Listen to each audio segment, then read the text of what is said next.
early on that.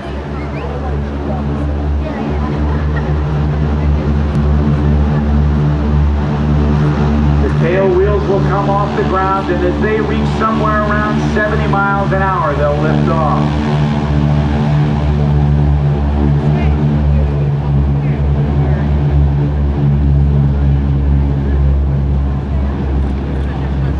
The pilots will then reach with their left hands down on the panel to a gear handle, a big handle that they will pull up on command from their element flight leader. And the wheels will be sucked up into the fuselage, lessening the drag and allowing these airplanes to fly better. One, allowing large numbers of aircraft to fly through the busy skies. Ladies and gentlemen, in the Delta formation, I bring you the GEICO Skytypers. Stand by, smoke! Smoke on, ready now!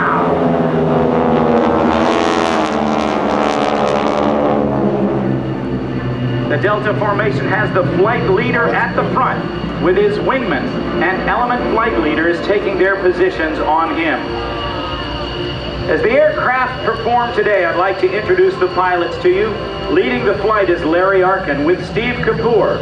At right wing is Jim Record. Left wing is Rob Steele. Slot position is Bob Johansson. Lead solo is Steve Salmers. And wing solo is Tom Daly. And I also want to recognize another key pilot on our team, Ken Johansson. Watch as the Skytypers maneuver in their Delta formation. This is very difficult due to the wide spread of the aircraft, their limited available power, and their straight, thick wings. These aircraft weigh about 5,500 pounds and use a 600 horsepower, 9-cylinder radial engine, the Pratt & Whitney R1340. Now watch as two of the aircraft depart the formation. They have been released to investigate a bogey, an unidentified aircraft that may be a threat. As they cross right in front of you to clear the area behind them, they are setting up for what is known as the opposing solo two-circle gun pass. Here comes the F-15 Strike Eagle. Let's see if we can get them to do the speed break a little bit. A big salute for you. There we got it. Coming by, Bill Rick Smith and Wild Ed Golfer. After identifying the threat as a bandit, the solos are now positioned to demonstrate this maneuver. As they engage in air-to-air maneuvering, they attempt to pass as close together as possible with two options. Maneuver for the advantage or escape to safety. Let's watch as they dive toward each other at 320 miles per hour. Close to beam, they'll pitch up and roll into each other, passing canopy to canopy, just 50 feet apart. Here comes solo pilots Steve Salmers and Tom Daly. They turn towards each other to put both aircraft in separate or tour circles as each tries to outturn the opponent. Now, as they clear, watch for the formation, the remainder of the formation to the front and to the left of show center. They will show you another basic skill that's taught to our men and women in flight school, something that is known as a turning rejoin. When aircraft are separated for some reason, such as with individual takeoffs, they need to get back together or rejoin to continue with the mission. One method is for the lead aircraft to start a turn and have the other aircraft join by adding power and putting their nose in the front of the lead to fly a shorter distance. The pilots must know where each other is and how to maneuver their aircraft to get on board as quickly and as safely as possible. Watch as the GEICO Skytypers as they show you how all the formation teams, including the Jets, accomplish that rejoin. Today, they will rejoin into a diamond formation.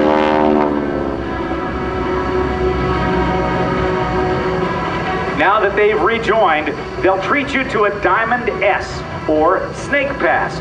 You'll get a good view of the aircraft and the formation as they wind their way in front of you, changing from belly up to canopy up. There's the Diamond that we told you about earlier. Lead Larry Arkin, right wing Jim Record, left wing Rob Steele, and down there in the slot position, looking straight up at the boss, is Bob Johansson. Flying these World War II aircraft requires an unusual set of skills. Skytyper pilots must be able to fly large tail-wheeled aircraft, as well as being accustomed always easy to find the right match, and the majority of the pilots here today are former Navy and Air Force pilots.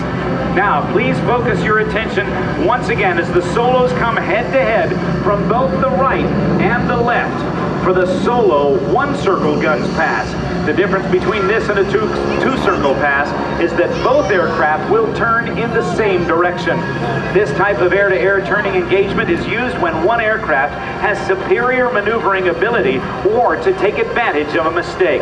Just prior to crossing, as you can see them coming in from the right and the left, lead solo Steve Salmers will pitch up and roll too early, allowing his opponent Tom Daly to fly high and behind him, an obvious advantage. Lead will then make another mistake and reverse course trying. This only makes it easier for his attacker to maneuver into a gun's firing position, or as the aviators say, at his 6 o'clock. Watch then as the lead will jink or go from side to side to try to stay out of trouble. The smoke you see coming from the following aircraft simulates guns being fired at the lead aircraft. In just a moment, you'll see the lead aircraft acknowledge a hit by popping smoke. There you go. Ladies and gentlemen, a nice round of applause for solos Steve Salmers and Tom Daly. Now, if you'll look straight ahead for another formation change. This one is very unique and demanding. The diamond you just witnessed has gone from flat to vertical. The references the wingmen must use change completely as they now have to look almost straight up, and lead becomes their world. Watch as the vertical diamond approaches and then peels off or breaks down the runway into a trail position. Smoke is on for the Skytypers. Larry Arkin, Jim Record, Rob Steo, and Bob Johansson. Smoke is off, and watch him peel off. Larry's off, Jim's off, Rob's off, and Bob Johansson is off. Now, if you'll look straight ahead once again with the smoke, you can see the solos approaching for a simulated bombing run. To attack a target, you must sometimes stay low under radar coverage, fly to a point that's been pre-identified through map study, pull up sharply or pop up to acquire the target, and gain enough altitude to drop your bombs. Oh, and that's not all. Different climb angles and attack directions help confuse the gunners on the ground. Watch for the pop-up and the roll in on the target. This is the solos bomb run.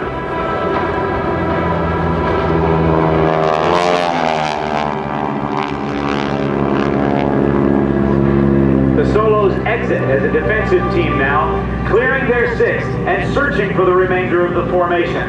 In the military, a flight of 2 aircraft is the smallest element to fly.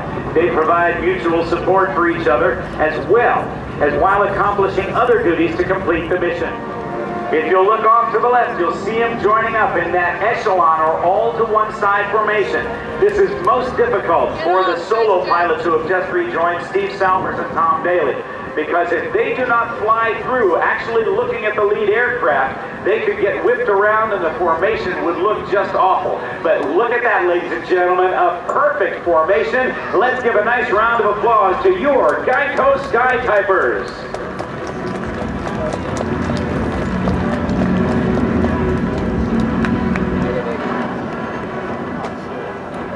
Here is the straight pass.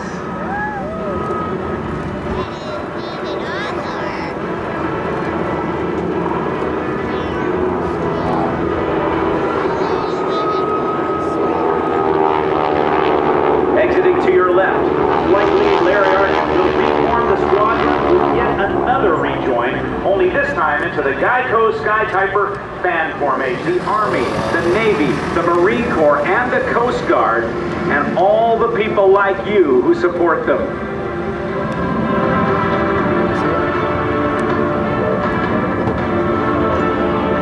Flying formation is a big challenge, particularly when they get side by side like this. Stand by for the smoke. Keep your eyes on the Skytypers for the fan pass. And smoke is on. Looks so easy, even a caveman could do it.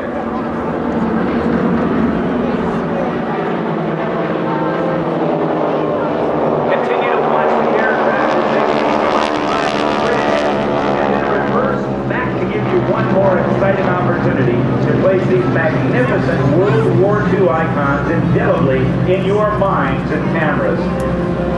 These aircraft are operated most of the year in the New York metro area and are based in Farmingdale, New York at Republic Airport. The fine men responsible for keeping these vintage aircraft in such great shape are the Skytypers aircraft mechanics and assistants, Ed Dietrich, Victor Jimenez, Lung Ku, Randy Krutzer, and Joe Daly.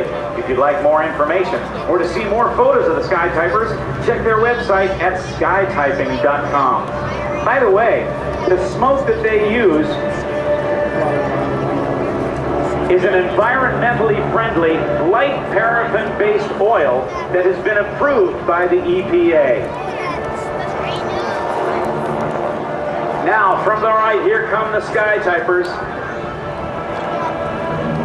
They're going to separate for landing as they do, and I'm going to give them another name off as they pitch up and give you a chance to give them a nice round of applause as they come by. Here goes Larry Arkin, Rob Steo, Bob Johansson, there's the smoke, lead solo Steve Salmers, and wing solo Tom Daly. I give you the GEICO Skytypers.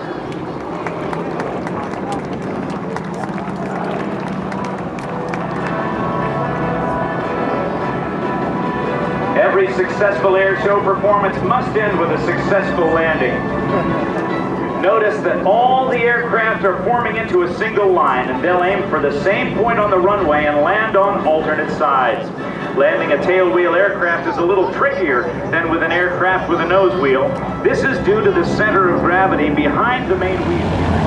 Jim Record, Rob Steo, Bob Johansson, and Steve Salmers.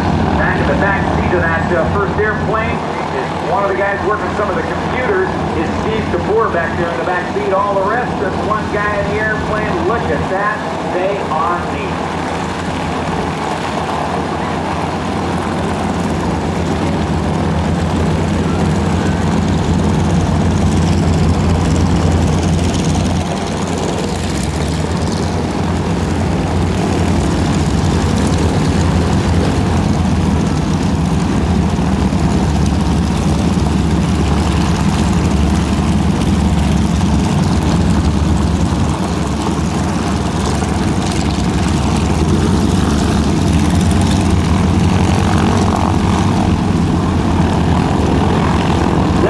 Gentlemen, back in the late 1940s, the United States Air Force was looking for an intercontinental long-range strategic bomber.